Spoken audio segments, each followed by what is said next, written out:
What's up, Hollywood Horror Film Club, Ghostface and Michael Myers collectors? Thank you for joining me here on the channel today for a new Scream 7 video. This time for Melissa Barrera speaks out on her firing and some Scream 7 updates that I got for y'all.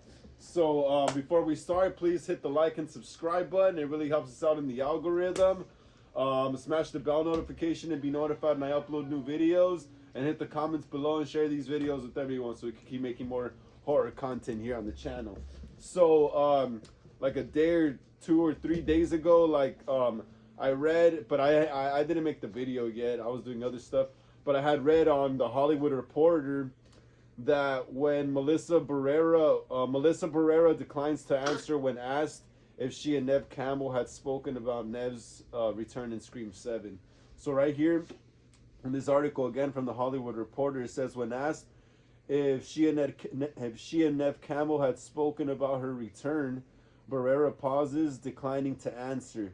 That could be probably just her PR team telling her not to speak on that situation anymore, especially since she's not even involved in Scream 7 anymore, or there could be bad blood between them. But it's crazy to me because when they were doing Scream 6 and Neve was cut out of the movie because she didn't get the pay she wanted, none of them dropped out of the movie for her.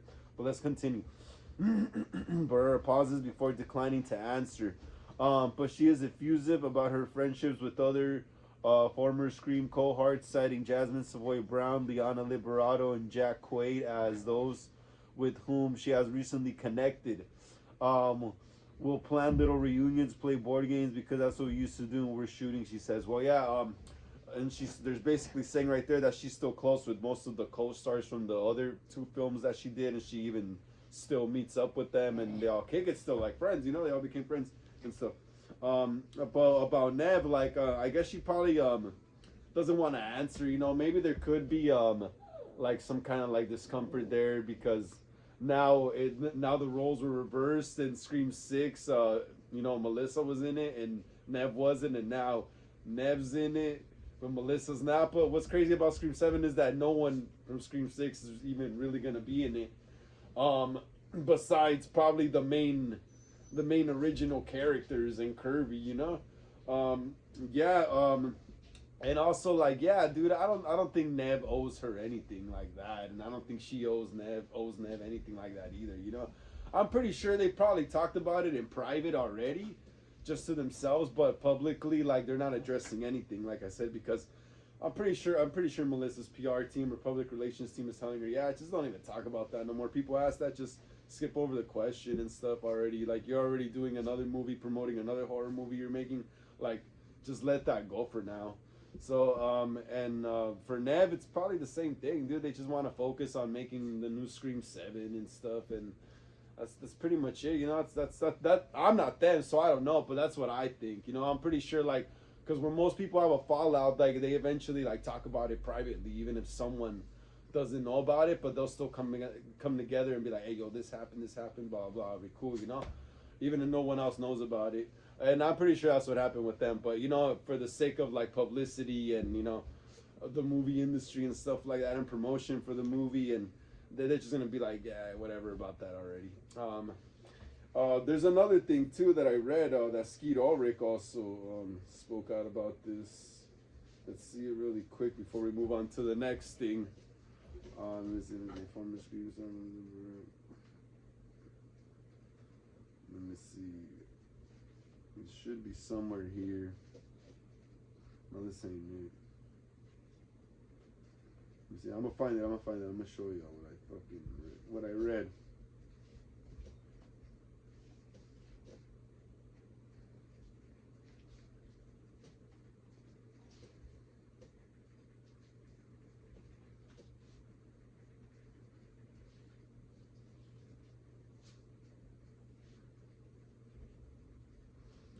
I found it. So yeah, also even Skeet Ulrich had something to say about it in that, I think, press interview they did maybe a week or 2 or 3 ago or something like that. So it says, Scream star comments on Melissa Barrera's firing. It's a sad state of affairs. It sure is. Damn, dude. That sucks, huh? You're making a movie, you're excited for it, and then bam, you're fired. is like getting fired from any job. Let me see what this is. Um,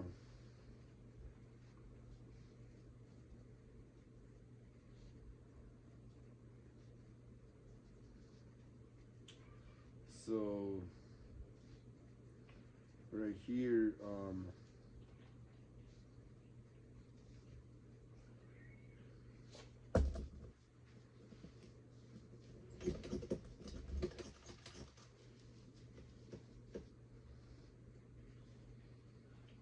so it says right here, Skeet Ulrich apparently said, I don't really see a way that happens, but it's a strange town. Who knows?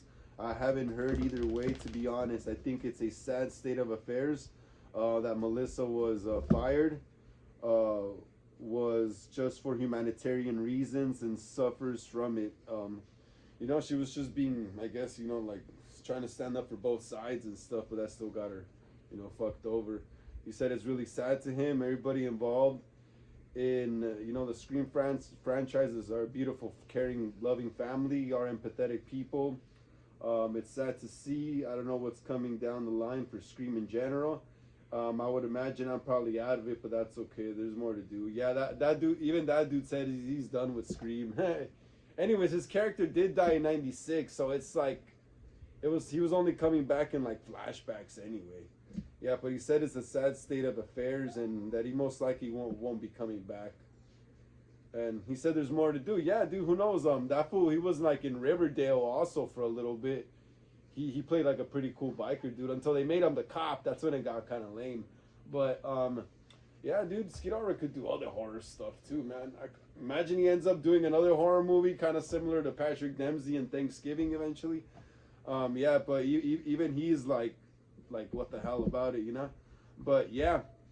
And on the next stuff I heard is that apparently Courtney Cox is in talks also in reprising her role as Gale Weathers again, which you obviously pretty much need her too. You gotta have Gale in there one last time, although I think she might die. I just get a feeling, what one of the main characters is gonna die. Also, who else is in talks? I heard. Well, yeah, Patrick Dempsey. Patrick Dempsey's also in talks for returning to Scream7. Yeah, I think we might have kind of went over that in my last Scream video, but that's good to see. That's good to see. Yeah, like I was saying last time in my video, the last video, is it would be cool, yeah, if they would do the Ghostface cult thing finally, since it was gonna be a main thing in Scream 3, but it got kind of brushed to the side because the whole Columbine thing happened, so they went with the whole brother being the killer thing instead, and the ghost faces not being teenagers this time around. Well, in Scream 2 they weren't really teenagers either, but yeah, so yeah, if they're gonna do the whole cult thing, yeah, they gotta do something good, man. They gotta do something awesome. Let's say the cult targets Sidney, wherever she is, instead of a what is it, a killing spree popping up in Woodsboro again or in New York and bringing Sidney to them. What if the killing spree pops off in her town? What if it pops off in her area? Get a cult going. They gotta have a cult.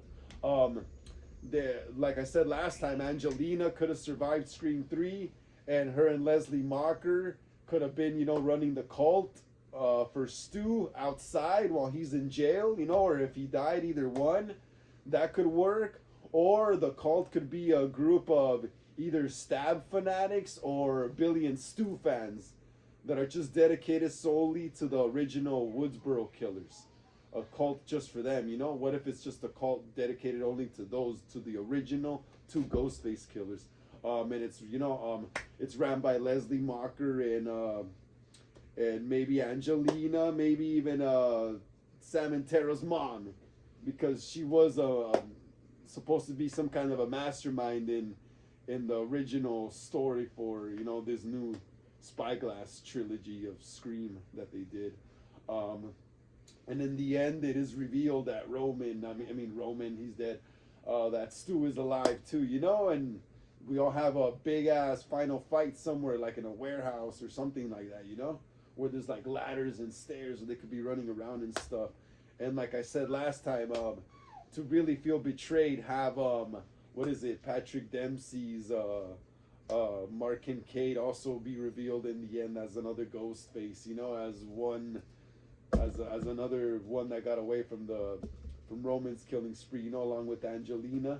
So we could really feel betrayed. You know, so we could really feel betrayed. You know, and really feel bad for Sidney because we haven't felt that bad for her since like the first movie. After the first movie, she became like super strong woman, just whooping everyone. The first one she was more realistic, and then maybe have like you know, Gale or Kirby die finally. You know, have another core member, not the core four, but like the OG, another one of the OG cast members, whether it be Gale or Kirby go. Yeah, but actually, I really want to see a Ghostface call. That would be awesome. That would be so awesome. Yeah, like I said, it's ran by Leslie Mocker and Angelina, maybe even Sam and Tara's mom. And you know, they all hire like high school aged, college aged nerds, you know, movie nerds or stab fans, you know, or yeah, or maybe, you know, maybe they could have their cult, Leslie Mocker and Angelina and Tara's mom. They could have their cult, and then there'll be a separate cult of just stab fans, you know. So there'll be a cult of family members that just want to get revenge on Sidney, and then there'll be a cult of just imitation ghost faces, you know, that are just obsessed with the movies and they just want to imitate them, you know. That shit'll be fucking crazy. It'll be two Ghostface cults going against each other, you know. It's almost similar to like, what if they would have had two ghost faces in a Scream movie, but one is working on his own mission and the other one's working on its own mission. What would happen if they would cross each other's paths? Would they fight each other? I don't know, maybe. Kind of like in Scream 5 when Mindy and Amber are in the basement talking about, oh, I'm the killer. What if I'm the killer, you know? For a second, I saw Amber's face, and I kind of like felt like she might have actually believed that Mindy could be a killer, you know. So that could have been cool to see like two ghost faces that are not working together interact with each other. Very interesting stuff, you know. Yeah, but yeah, that would be awesome to see, dude. The whole cult thing finally.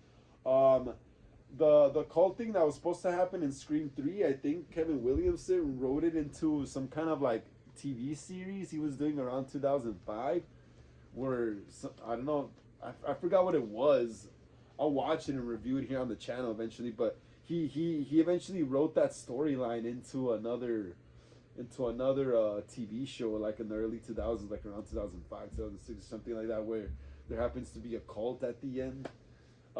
Very Scream 3-ish. Like I said, I'll check it out and I'll review it here on the channel next time. Yeah, but that would be interesting to see, you know, finally is that this whole Ghostface cult and how it's going to be handled and who's going to be running it. Because, you know, if Stu's alive, of course he's going to be the head, but he's in jail, so he's going to have some henchmen to run it from the outside, you know, of course. So, and what perfect people would be his, like, you know, his sister, Angelina, you know, since she escaped Scream 3, Roman, you know, they're still members of the cult.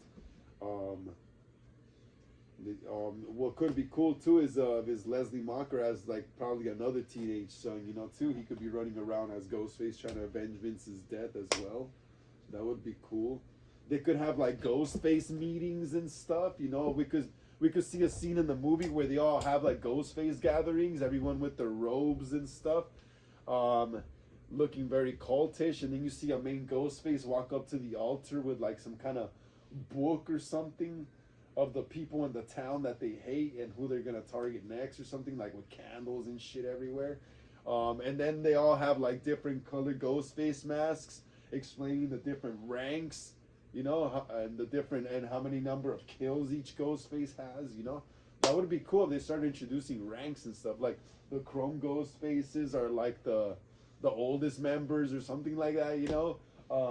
The regular white ghost faces, just regular OG vanilla smelling mask, or ultra whites are the newbies that are barely starting out.